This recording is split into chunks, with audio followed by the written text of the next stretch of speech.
We're in a little town called Ashlam Bob. Danny wanted to come here because apparently he's got the world's largest walnut forest or something like that. These rides don't exactly look new.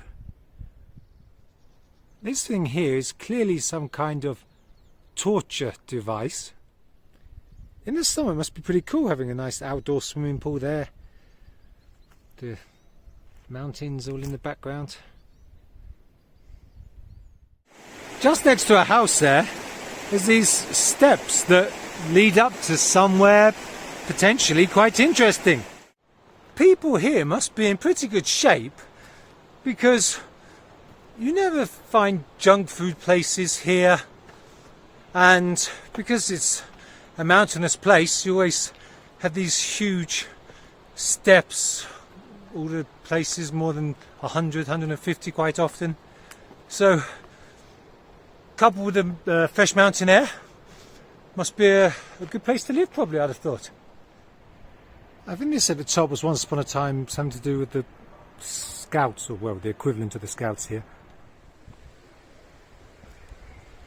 So you've got loads of these little chalets or cabins all around, whatever you want to call them.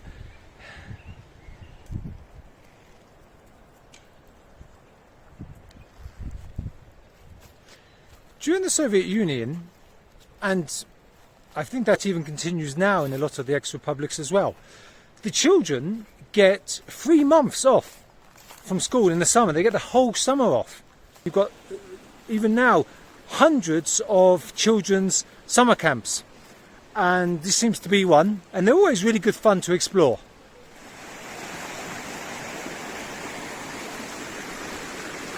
So far I've managed to cross every one of these without getting my feet wet, but this time I'm not so sure.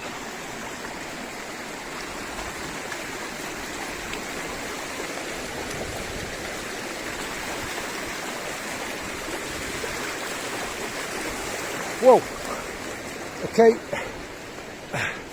made it. There seems to be something cool in here, well worth exploring that as well. Do you want to see the advantage to being slim?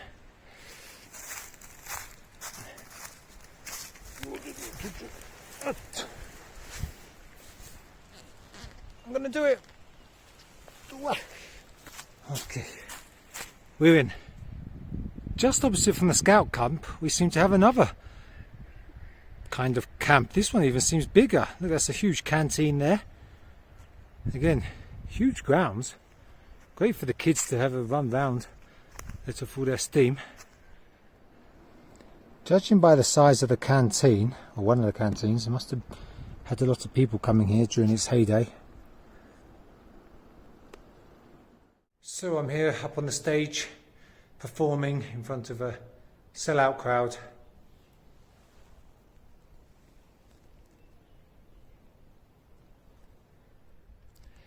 The chalets in this one are a lot bigger, and there's an awful lot more of them as well. This place is much bigger than the other place, it really is.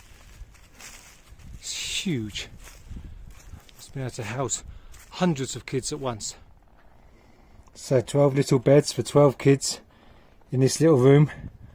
Can you imagine that? I don't think 12 excited kids are going to get much sleep, are they? That's quite funny. In case any of the little darlings had any ideas to try to run away or escape during the night, they've got spotlights up there. So it's kind of like a prison. Quite an interesting little statue here of a child looking to follow in Yuri Gagarin's footsteps. Sure, the main purpose of these summer camps was probably just to give the kids something to do, like I said, to keep them out of trouble.